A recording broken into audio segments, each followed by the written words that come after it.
Nah, di sini saya akan membacakan satu satu tulisan yang dimuat di websitenya Mapesa tahun 2016 ini, udah lama ya. Jadi misalkan seperti Malik Ibrahim. Nah, Malik Ibrahim itu bagaimana? Jadi Malik Ibrahim atau Malik Ibrahim. Siap, Kang Santri Bersarung. Waalaikumsalam warahmatullah. Ya, Kang Rusdi Bani Abdurrahman. Jadi kalau tulisannya itu Malik Ibrahim, kalau Malik Ibrahim itu berarti nama. Tapi kalau Malik, bahasa Arab nih, bahasa Arab. Berarti Raja Ibrahim gitu kan. Dan di Aceh itu dikenal dengan siapa? Sultan Zainul Abidin. Sultan Zainul Abidin ya. Zainul Abidin itu gelar, dan nama aslinya ya Ibrahim. Gitu. Sehingga Sultan Zainul Abidin atau Malik Ibrahim itu merupakan anak dari Al-Malikuz Zohir Ahmad Jamaluddin atau yang dikenal dengan Syekh Jumadil Kubro. Begitu, saudara. Hal ini bisa dikonfirmasikan secara langsung kepada para peneliti sejarah atau para sejarawan Aceh, gitu ya. Ini boleh beda, asalkan apa? Asalkan mampu atau bisa untuk mendatangkan bukti yang valid. Nah, karena saya hanya meringkas apa yang menjadi hasil penelitian dari teman-teman yang ada di Aceh dari kalangan para peneliti sejarah. Nah, kembali lagi pada materi bahwa ada satu naskah, dan naskah ini cukup tua ya teman-teman. Tertanggal atau tahunnya itu, sebentar, tahunnya itu, oke langsung saya bacakan ya. Ini yang saya tampilkan tadi itu merupakan lembaran atau fotokopi silsilah Raja-Raja Perlak atau Samudra Pasai. Diangkat dari salah satu lembar kitab Izharul Haq ya. Dan ini tadi seperti yang saya sebutkan itu merupakan tulisan atau hasil penelitian dari Gus Musafir Zaman ya, Musafir Waktu ya. Musafir Waktu itu bisa diakses di ininya. Lembar naskah yang dikatakan adalah bagian lepas dari Izharul Haq ini telah dipublikasi oleh Hashmi dalam Kebudayaan Aceh dalam sumber sejarah dari sumber Muhammad M. Yunus Jamil. Lembaran ini telah menjadi acuan utama bagi penulisan sejarah Raja-Raja Perlak. Jadi Perlak itu dengan kata lain adalah Pasai ya. Misalkan seperti Maulana Malik Ibrahim, itu tuh jelas aslinya Pasai. Kemudian juga Syarif Hidayatullah atau Faletehan, itu dua nama yang sama itu ya. Lembaran ini telah menjadi acuan utama bagi penulisan sejarah Raja-Raja Perlak disebabkan tidak adanya data-data artefak dan pertanggalan yang terdapat dalam naskah telah dijadikan sebagai landasan atas klaim bahwa kerajaan tersebut sudah muncul sejak abad ketiga atau ke-9 Masehi. Karena itu menarik untuk membaca dan mencermatinya. Jadi gini, masuknya atau persebaran Islam di Nusantara itu sudah semenjak dari abad ketiga Hijriah. Nah, kalau berbicara mengenai abad ketiga Hijriah, Imam Ubaid itu belum ada, gitu loh.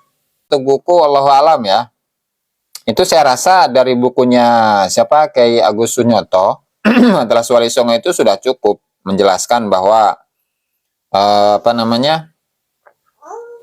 Wali Songo itu bukan Bali, udah cukup. Karena apa? Karena nasab Wali Songo yang versi Balawi yang disambungkan kepada Abdul Malik Az-Zomat Khan itu adalah naskah atau versi silsilah yang baru. Itu udah cukup itu, Kang. Siapa tadi? Kang Yuda ya, Primavera. Nah, artinya begini, tadi kembali ke materi ya, bahwa kalau kita mengacu kepada sejarah Aceh, bahwa Islam itu sudah ada semenjak abad ketiga Hijriah. Jadi Islam itu sudah datang ke mana? Ke Nusantara, khususnya di Perlak atau di mana Samudra Pasai ya. Itu sudah ada pada abad ketiga Hijriah. Dan abad ketiga Hijriah itu belum ada Imam Ubaid itu belum ada.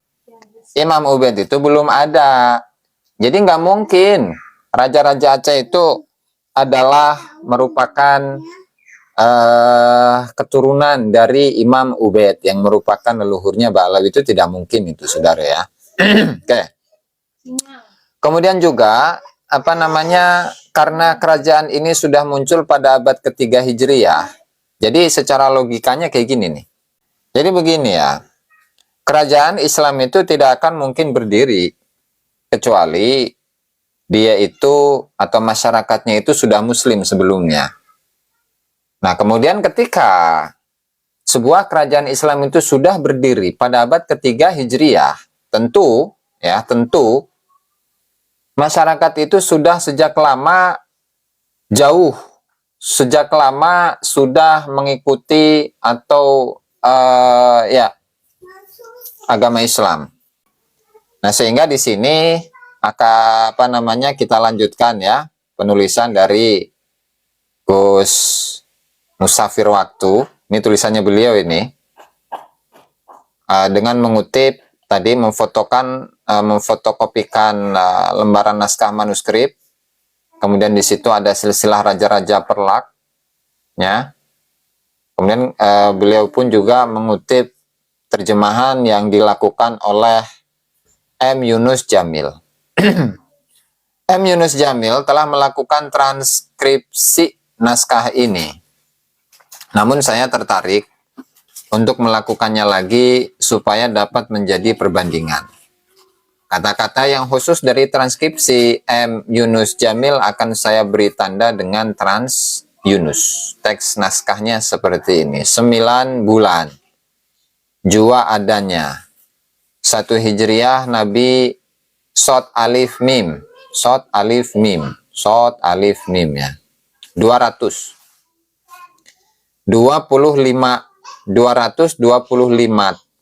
tahun pada tahun. Berarti tahun 225 Hijriah. Nah, 225 Hijriah itu ya Imam Ubaid belum ada. Jauh, belum ada Imam Ubaid ini. Kemudian kita lanjutkan. Pada hari Selasa maka naiklah Raja Sultan marhum Alauddin Sayyid Maulana Abdul Aziz. Ini Maulana Abdul Aziz Shah ini ya, yang merupakan putra dari Ali Al-Kharis, merupakan putra dari Muhammad Ad-Dibaj ya. Cari sendiri nanti ke atasnya ya.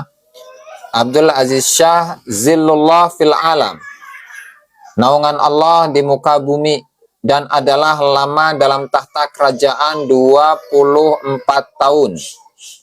Maka ia pun matilah ia pada hari Ahad, 2 hari bulan Muharram pada waktu zuhur, intaha kalam, selesai pembicaraan. Oke, itu sudah kita ini tadi. Nah, jadi beliau itu wafatnya pada tahun berapa? 200 adalah lama dalam tahta 224 gitu ya. Oke, kita lanjut saja dengan tulisannya ya. Maka pada hijrah Nabi SAW 285 tahun pada hari Sabtu. Oh, atasnya belum. Maka pada hijrah Nabi 249 nih tahun, maka naiklah Raja Sultan Alauddin Sayyidin Maulana Abdurrahim Shah Zillullah fil alam, adalah ia lama dalam tahta kerajaan itu dan 25 tahun 6 hari. Maka matilah ia pada hari Jumat 7 hari bulan Rajab waktu zuhur, intaha kalam. Jadi untuk kematian dari siapa namanya Sultan Abdul atau Sayyid Sultan Abdul Aziz Shah itu pada tahun berapa tadi? 225 ya kan? Kemudian diganti oleh anaknya nih, namanya Maulana Abdurrahim Shah, yaitu 249 wafatnya. Nah, kemudian selanjutnya adalah 285, dan itu adalah naiklah Raja Sultan Almarhum Alauddin Sayyidin Maulana Abbas Shah Dulullah fil Alam, 15 tahun. Nah, oke, kita catat nanti itu. Kemudian pada tahun 302, Raja Alauddin Sayyidin Maulana Ali Muqayyad Shah Dulullah fil Alam. Kemudian 300, oke. 306 ya, itu meninggalnya. Kemudian 305 itu naiklah Raja Abdul Qadir Shah Alauddin Abdul Qadir Shah Johan ini. Kemudian 309 terus sampai ke bawah itu. Nah, artinya sudah sejak lama itu, mulai dari tahun 225 dan menjadi raja selama 25 tahun. Berarti sebelum tahun 200 Hijriah itu sudah ada Islam itu di Nusantara. Lalu oleh siapa? Apakah oleh Habib? Bukanlah, Habib belum ada saat itu, saudara ya. Yang kemudian ke bawahnya itu menurunkan siapa namanya, Sultan Al-Malikuz Zahir, yang beliau itu didatangi oleh siapa namanya, Ibnu Battuta pada tahun 700 tahun 745 itu ya. 745 Hijriah. Nah, itu didatangi oleh Ibnu Battuta, yang beliau ini merupakan keturunan Allah. Bang Din nih, terima kasih Bang Din ya. 1345. Ya, siap Gus Yakin. Terima kasih. Itu sudah mengkonversikan ke tahun Masehi ya. Nah, artinya apa? Artinya Islam semenjak abad atau akhir abad kedua atau 100 akhir ya, 100 ya, bisa jadi 150, 60, 70, 80 gitu. Nah, itu sudah ada itu Islam ke Nusantara ini. Itu amunisinya dari jenengan, biar saya yang perang. Saya kan prajurit tim Hore Panglima. Jangan ikut perang. Kalau Panglima mah harus ikut perang, dia terdepan gitu. Kang Santri bersarung ya. Masalah. Jadi begitu ya saudara ya. Jadi memang sudah dari awal Nusantara ini itu Islam sudah masuk ke Nusantara. Nah, sementara untuk di Pulau Jawa itu sendiri, nah untuk masifnya itu baru dilakukan oleh Wali Songo. Dan perlu diingat bahwa redaksi yang digunakan oleh Imam Ibnu Battuta di dalam kitabnya Rihlah itu, Raja Jawa itu adalah Sultan Al-Malikuz Zahir, atau yang dikenal dengan Al-Malikuz Zahir. Itu dan saya ulang-ulang. Namanya Sultan Al-Malikuz Zahir Ahmad Jamaluddin. Nah, kemudian inilah yang dimaksud dengan Syekh Jumadil Kubro itu ya. Kok nggak bisa naik? Ya nggak bisa. Karena ini masih masa percobaan, begitu ya Kang Santri bersarung. Nah, makanya lah Kang Kolbu ya. Lanjut.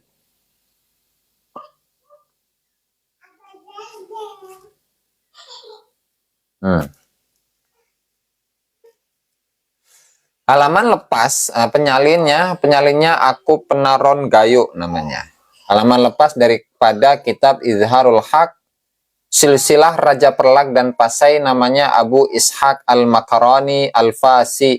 Jadi Fasi itu nisbatnya bukan kepada kota Fas ya, atau kota Fes di Maroko, bukan, tetapi Al-Fasi itu adalah Pasai. Pasai. Coba-coba posit. Posit apa ini ya? Gitu. Oke, ini ada beberapa catatan-catatan yang diberikan oleh siapa namanya, Gus Musafir Zaman ya dalam tulisannya ini. Satu, dalam naskah manuskrip sama sekali tidak tersebut nama kitab Izharul Haq, begitu pula tentang apapun keterangan yang menyatakan bahwa inilah silsilah raja-raja Perlak. Hanya saya pada tanggal 12 Maret 1953 hanya saya, Yunus Jamil menuliskan keterangan di atas lembaran naskah bahwa inilah silsilah raja-raja Perlak yang disalin oleh aku Penoron Gayo. Dan lembaran ini merupakan lembaran lepas dari Izharul Haq dan seterusnya. Mengenai siapakah aku Penoron belum dapat diketahui dengan seksama. Satu. Jadi itu untuk judul dari manuskripnya itu memang tidak disebutkan di dalam manuskrip itu ya, bahwa judulnya itu adalah Kitab Izharul Haq Silsilat Raja Perlak gitu ya, enggak ada itu. Oke, lanjut. Kedua, dalam naskah juga tidak ditemukan sama sekali pernyataan bahwa Abdul Aziz Shah adalah sultan pertama atau apapun keterangan semisal menyangkut hal tersebut. Bahkan sebelum baris-baris yang menyebutkan tentang kenaikan Abdul Aziz Shah ke tahta kerajaan, baris ke-4 sampai 6, terdapat baris-baris tulisan yang tampaknya juga menjelaskan tentang tarikh kematian seseorang sebelum Abdul Aziz Shah. Dengan demikian, penjelasan dalam lembaran ini merupakan sambungan penjelasan yang terdapat dalam lembaran sebelumnya. Nah, berarti Sultan Abdul Aziz Shah itu bukanlah sultan yang pertama kali yang naik tahta Kesultanan Pasai ya, atau Kesultanan Perlak itu. Enggak. Karena apa? Karena di situ dalam lembaran tersebut itu merupakan lanjutan ya dari lembaran-lembaran sebelumnya yang prediksikan terdapat raja-raja sebelumnya yang sudah naik takhta sebelum Sultan Abdul Aziz Shah. Begitu. Ya, kemudian selanjutnya. 3. Tanpa mengetahui isi lembaran sebelumnya, kita menemukan penanggalan. Peristiwa dalam lembaran ini dimulai dari tahun pemerintahan Abdul Aziz Shah tahun 225 Hijriah sampai dengan kematian Mahmud Shah, yakni 12 tahun setelah kenaikannya ke tahta kerajaan pada tahun 349 Hijriah. Rentang waktu yang ditampilkan lembaran ini dengan demikian adalah sekitar 136 tahun mulai dari abad ke-3 Hijriah sampai dengan paruh pertama abad ke-4 Hijriah.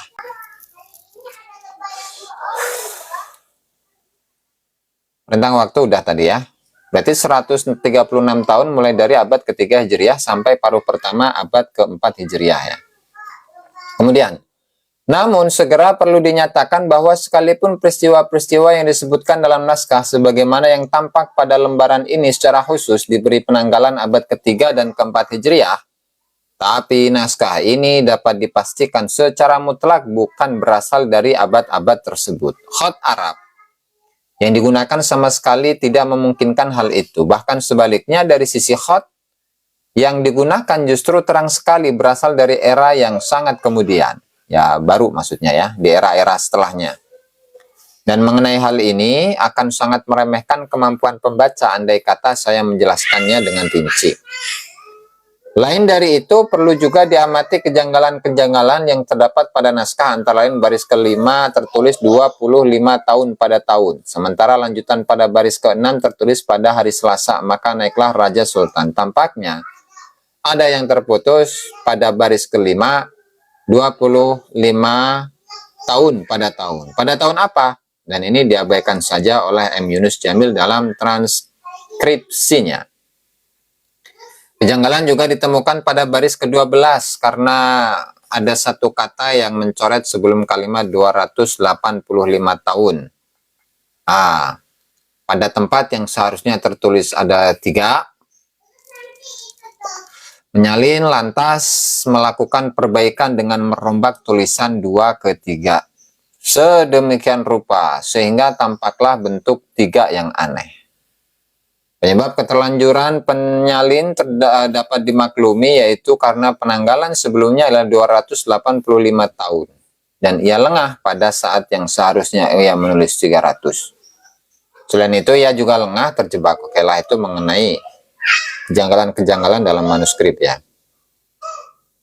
Kemudian sepanjang teks yang disalin dalam lembaran ini hanya satu kalimat pada tahun alif, yaitu pada baris ke-24. Agaknya saya sering pula menemukan kalimat serupa dalam literatur Arab Jawi.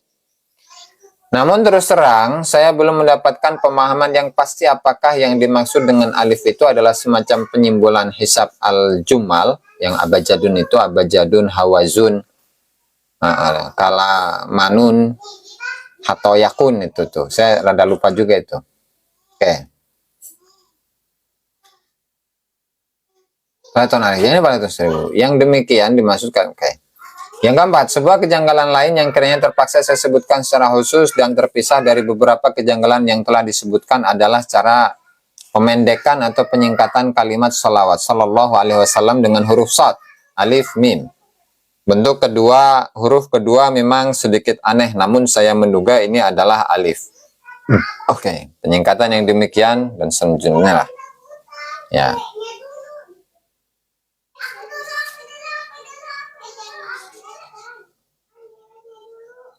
Nah, dikarenakan angka-angka tahun pertanggalan yang tersebut dalam lembaran ini berada dalam abad-abad permulaan sejarah Islam, abad ketiga dan keempat Hijriah, maka perlu diperhatikan beberapa persoalan prinsipil berkenaan dengan sejarah Islam. Ini yang lebih menarik ini. Pertama, kapan pertama sekali dalam sejarah Islam bergelar sultan digunakan? Kedua, kapan gelar-gelar yang dibentuk dari sebuah kata yang diidhofahkan kepada kata ad-din mulai populer dalam sejarah Islam seperti gelar Syamsuddin, Syahabuddin, Mu'izzuddin, Tajuddin, dan terutama lagi dalam konteks adalah gelar Alauddin. Dan ketiga, kapan pertama kali gelar Zilullah fil Alam digunakan dalam sejarah Islam? Di sini akan dijawab secara ringkas. Luasnya dapat dirujuk ke al-alqab al-islamiyah fit tarikh wal wathaiq wal athar. Gelar-gelar Islam dalam sejarah, arsip dan benda-benda purbakala oleh Hasan al-Basha 1989 serta beberapa kepustakaan lainnya. Ya. Lanjut. Gelar sultan pertama sekali digunakan oleh para pembesar negara pada masa Khalifah Harun ar-Rasyid 170 sampai 192 Hijriah atau 786 sampai 809 Masehi. Ketika ia memberikan gelar tersebut kepada Khalid bin Marbak, gelar sultan pada masa itu hanya merupakan sebuah gelar kebesaran yang khusus.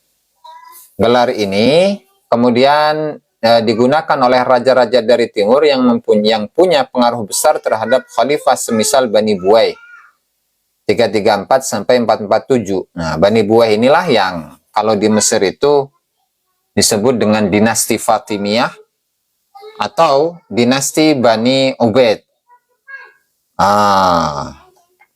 Begitu saudara. Lanjut. Bueh. Dan setelah itu barulah menjadi gelar bagi penguasa-penguasa wilayah Islam yang memerintah secara merdeka untuk membedakan antara mereka dengan para penguasa yang berada di bawah perlindungan atau taklukan. Dengan demikian, gelar sultan baru populer setelah kemunculan dinasti Buwai pada abad keempat dan kelima Hijriyah. Oke.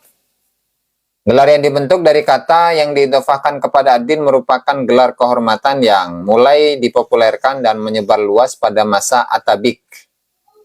Dinasti yang dibangun Imaduddin Zangki bin Sungkur dari Mosul pada 522 Hijriah atau 1128 Masehi. Seperti Zahiruddin, Syahabuddin, Muzaffaruddin. Dan gelar Alauddin merupakan gelar yang banyak sekali digunakan antara lain untuk Sultan Alauddaulah Waddin, Kai Kubat bin Kai Khosrow yang wafat pada 634 Hijriah atau 1237 Masehi. Sementara gelar zilalullah fil alam secara khusus, yakni bukan zillullah fil ard atau lain semisalnya, maka telah disebutkan untuk Sultan Alauddin Abi Qoyqubad pada prasasti bangunan bertarikh 629 Hijriah atau 1232, dan prasasti ini tampaknya merupakan prasasti paling awal yang menyebutkan seorang sultan bergelar Zillullah fil alam. Lanjut. Dari itu semua dapat difahami dengan terang bahwa adalah suatu hal yang sama sekali tidak masuk akal jika gelar-gelar tersebut sudah digunakan di Perlak, bahkan di kawasan Asia Tenggara secara keseluruhan. Dalam abad ketiga dan keempat Hijriah mendahului penggunaannya di kawasan Timur Tengah, sedangkan peradaban Islam jelas-jelas datang dari sana. Lantas, bagaimana naskah ini? Apakah sepenuhnya palsu dan tidak punya arti apa-apa? Jika kita bersikeras untuk mempertahankan bahwa nama-nama penguasa yang disebut dalam naskah ini adalah para sultan abad ketiga dan keempat Hijriah, maka kita terpaksa menyatakan bahwa naskah ini sama sekali tidak memuat kebenaran apapun dan mesti disingkirkan. Namun, jika kita dapat mengusulkan sementara sebelum ditemukan bagian lain dari naskah manuskrip ini bahwa pertanggalan yang benar adalah tahun-tahun setelah 1000 Hijriah, hijrah Nabi Muhammad SAW, maka kandungan naskah ini masih mungkin untuk dibenarkan dan berpeluang menjadi sumber sejarah. Ya, oke.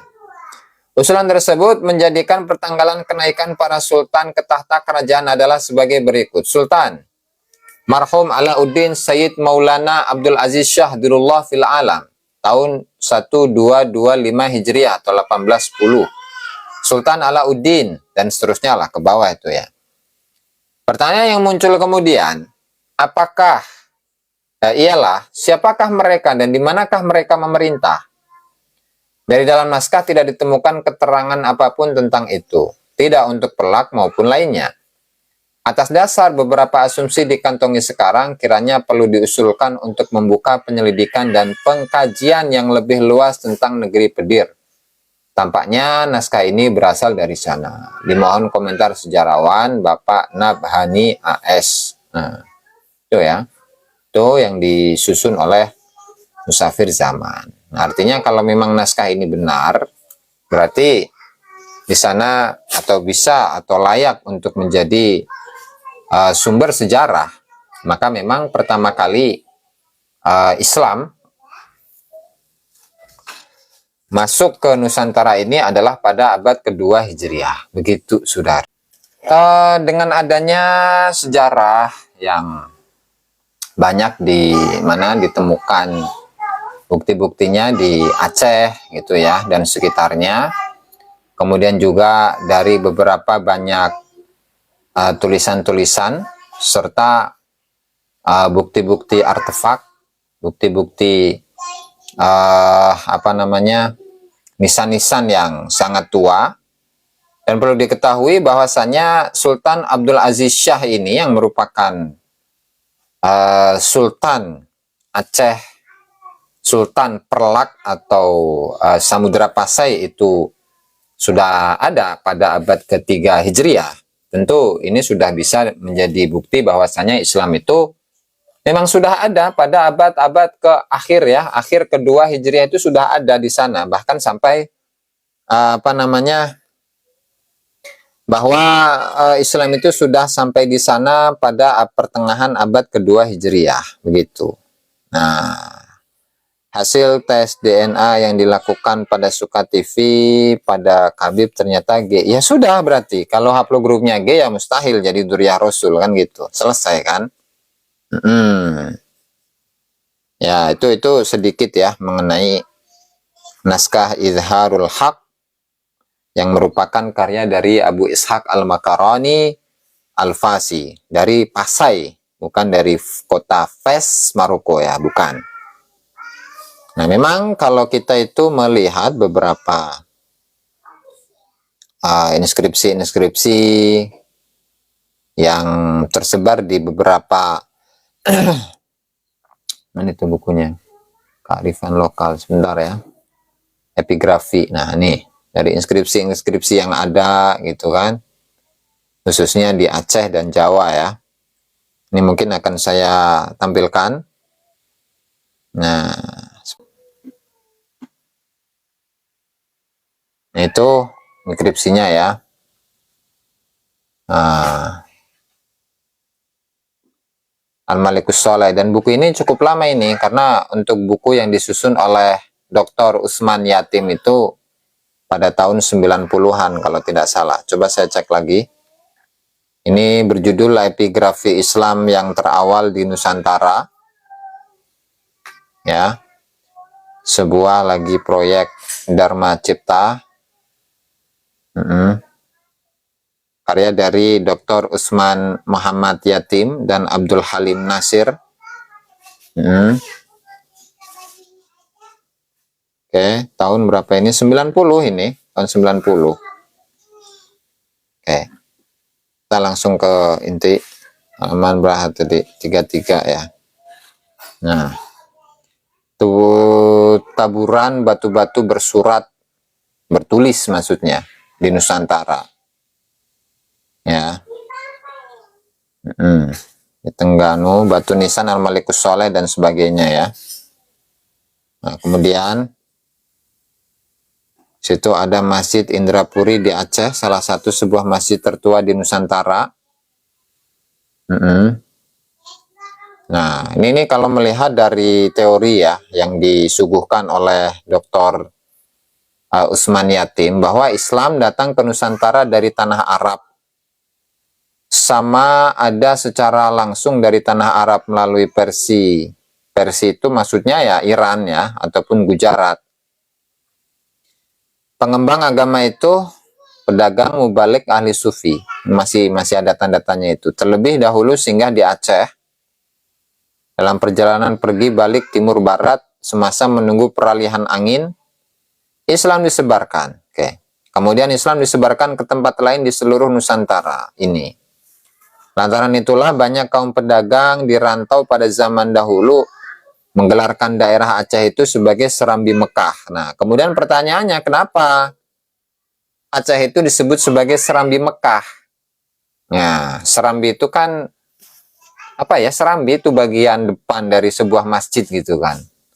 Berarti kalau Aceh itu disebut sebagai Serambi Mekah, berarti dari sisi apa namanya, masyarakatnya itu memeluk agama Islam ya sudah lama. Kan tidak mungkin sebuah daerah kemudian dijuluki dengan Serambi Mekah kecuali memang negeri itu memiliki unsur kesejarahan yang sangat kental dengan Mekah itu sendiri, Serambi Mekah gitu kan. Nah, Allah Al-Mumpati, Masya Allah ya, itu sedikit teori ya. Sebelum wujud kerajaan Islam Samudra Pasai yang dipelopori oleh Sultan Islam pertama Sultan Al-Malikus Sholeh, menurut sejarah Aceh sudah ada sebuah kerajaan Islam yang bersultan, yaitu Kesultanan Aceh Awal. Ini nih versinya siapa? Dr. Usman Yatim tadi. Coba kita komparasikan dengan tadi, apakah sama atau tidak dengan apa yang tertulis dalam manuskrip tersebut gitu. Bahwa sudah ada sebuah kerajaan Islam yang bersultan, yaitu Kesultanan Aceh Awal. Pemerintahnya yang pertama Sultan Johan Shah, yang memerintah mulai kira-kira pada tahun 1205 Masehi. Makam Sultan Johan Shah dan beberapa buah makam Sultan Aceh selepasnya masih terdapat pada masa ini. Di Kompleks Kandang Aceh di Kampung Pandai atau Pandai, Kota Madia Aceh. Ya, kelihatan kan? Kota Madia Aceh. Kesahihan makam itu masih boleh dipertikaikan karena kesemua batu nisan yang terdapat di makam tersebut tidak mencatatkan sebarang tarikh. Pada batu nisan itu terukir tulisan khat dan ukiran yang begitu indah. Kalau bagaimanapun, nisan yang dianggap bukti makam Kesultanan Aceh Tua itu agak luar biasa dari segi bentuk, jenis khat dan ukirannya. Nisan tersebut mungkin lebih tua daripada sebaran batu nisan Aceh dan jauh lebih tua daripada batu nisan Aceh yang dipasangkan pada makam Al-Malikus Saleh di Pasai. Batu nisan pada makam Kesultanan Aceh di Kampung Pande itu lebih mirip kepada bentuk sebuah stupa candi ataupun bentuk gading. Ini membolehkan kita membuat andaian bahwa bentuk yang sedemikian itu dipengaruhi oleh proses peralihan daripada budaya tradisi Hindu-Buddha kepada budaya Islam yang baru muncul. Fenomena seperti ini berlaku di mana-mana dalam cara hidup manusia yang senantiasa terdedah dan terpengaruh dengan unsur-unsur luar. Lalu bergabung pula dengan unsur-unsur yang sedia ada. Di sekitar wilayah Aceh, kita dapati banyak sekali batu nisan makam lama di sepanjang jalan Kota Madia Aceh ke Pantai Tanjung Batu. Hampir, nah ini contohnya ya, contohnya. Itu adalah tulisan khat yang terdapat pada batu nisan makam Maulana Abdurrahman Al-Fasi bertarikh 816 atau 1414. Tentu Syekh Abdurrahman Al-Fasi ini satu zaman, satu masa, bahkan kewafatannya itu mendekati kewafatan dari Maulana Malik Ibrahim ya, atau Sultan Zainul Abidin ya, Ibrahim Asmara. Tuh. Oke. Komplek makam Maulana Abdurrahman Al-Fasi. Oke. Semua tinggalan ini tidak dipelihara dengan baik, bahkan banyak antara nisan itu yang rusak. Sama ada patah atau terbenam di dalam tanah. Sebagiannya pula mempunyai tulisan khat sangat indah dan belum pernah dibuat penyelidikan dan penelitian secara serius. Kita tidak boleh menolak kemungkinan bahwa antara nisan yang sungguh banyak itu ada mempunyai tarikh yang awal, yang dapat membuktikan bahwa Islam sudah sampai ke Aceh pada abad pertama Hijriah, lagi seperti yang didakwa oleh setengah-setengah sarjana. Nah, tapi untuk nisannya Sultan Abdul Aziz Shah, yaitu dari sisi ininya bisa dibuktikan ya. Mau? Ya nih, ambil nih. Nih. Ya. Batu-batu bersurat, khususnya batu-batu nisan yang berusia tua telah ditemui di daerah Aceh. Kebanyakannya terdapat di Lok Sumawe, yaitu ke arah tenggara Banda Aceh. Disitulah letaknya tapak Kerajaan Samudra Pasai. Kerajaan tersebut terletak di tempat yang sekarang ini disebut Geudong ya, Gedong gitu.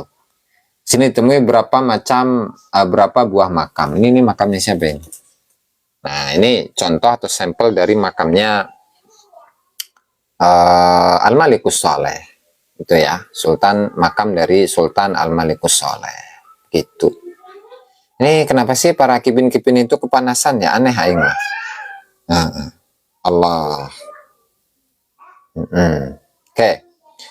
Antara yang tertua ialah makam Al-Malikus Saleh, makam Al-Malikul At-Tahir di sini, Az-Zahir. Atau Az-Zahir kalau bahasa ini, 1326 Masehi. Makam Ratu Ala binti Sultan Al-Malikul Zahir 1389 Masehi. Makam Maulana Abdullah bin Muhammad bin Abdul Qadir kaum Abbas Al-Muqtasir di kota Karang 1407 Masehi. Makam Maulana Abdurrahman Al-Fasi di kompleks Tengku di Iboih gitu 1413 Masehi. Makam Yakub di pekuburan Blang Peria 1428 Masehi. Makam Ratu Nahrasyah Putri Pasai Kampung Menasah Ninye 7 Aceh Utara 1428 Masehi. Dan makam Naina Hisamuddin bin Naina Amin. Nah, Naina itu apa itu? Di kompleks Tengku di Iboih. Nah, itu nisan tanpa tarikh ditemu. Oke. Nah, yang di bawah ini adalah nisannya makam Abdullah atau apa, persamaan bentuk dengan nisan makam Ratu Nahrasyah dan batu nisan pada makam Abdurrahman dipercaya batu nisan tersebut berasal dari tempat yang sama. Oke. Itu ya, luar biasa ini mah. Masya Allah. Nah, itulah barangkali ya teman-teman, karena sudah mau maghrib juga di sini. Barangkali akan kita lanjutkan diskusi kita tentang sejarah penyebaran Islam di Nusantara. Walhasil ini sangat jauh dari peradaban Baklawi ya, karena untuk Baklawi itu tidak ada peradaban yang begitu luar biasa seperti ini, nggak ada itu. Ya, semuanya hanya klaim semata. Nah, ini Sultan Muzaffar Shah itu. Ini 1497 Masehi ini. Biloy. Nah, tuh, dan yang sebelah itu siapa itu? Ada keterangannya. Khat pada sebuah makam berusia tua di kompleks makam Kandang, Banda Aceh. Oke. Dan masih banyak lagi itu. Nah, sehingga memang dengan adanya Mapesa ini yang memang mereka itu menggali kesejarahan dari Aceh, itu sangat memberikan manfaat untuk kita ya, para penikmat tulisan ini. Saya lah sebagai penikmat tulisan ya. Begitu saudara, karena sudah maghrib. Balawi bangun cuma bisa dari lumpur, mana bisa ukir, nggak bisa. Tuh. Ya diskusi, karena saya akan membaca ini tulisan dari teman-teman nih, gimana sih, masa nggak ngerti diskusi. Kibin. Nah, itu makanya kalau berak itu ya, kalau berak itu otaknya jangan ikut keluar ya. Kibin. 5 abad nggak tercatat, terbongkar oleh Kiai Imaduddin. Kenapa yang salah? Salah. Kenapa Kiai Imad itu membatalkan naskah Balawi? Kan gitu menurut mereka ya, menurut Kibin itu mah. Ya, barangkali itu saja teman-teman yang dapat saya sampaikan dalam kesempatan kali ini. Mudah-mudahan memberikan tambahan pengetahuan ya. Dan mohon maaf jika ada kata-kata yang kurang berkenan. Wallahu al-muwaffiq ila aqwamit thoriq. Wassalamualaikum warahmatullahi wabarakatuh. Siap Kang Satria Jisamsu Pak dosen ya. Sampai bertemu kembali.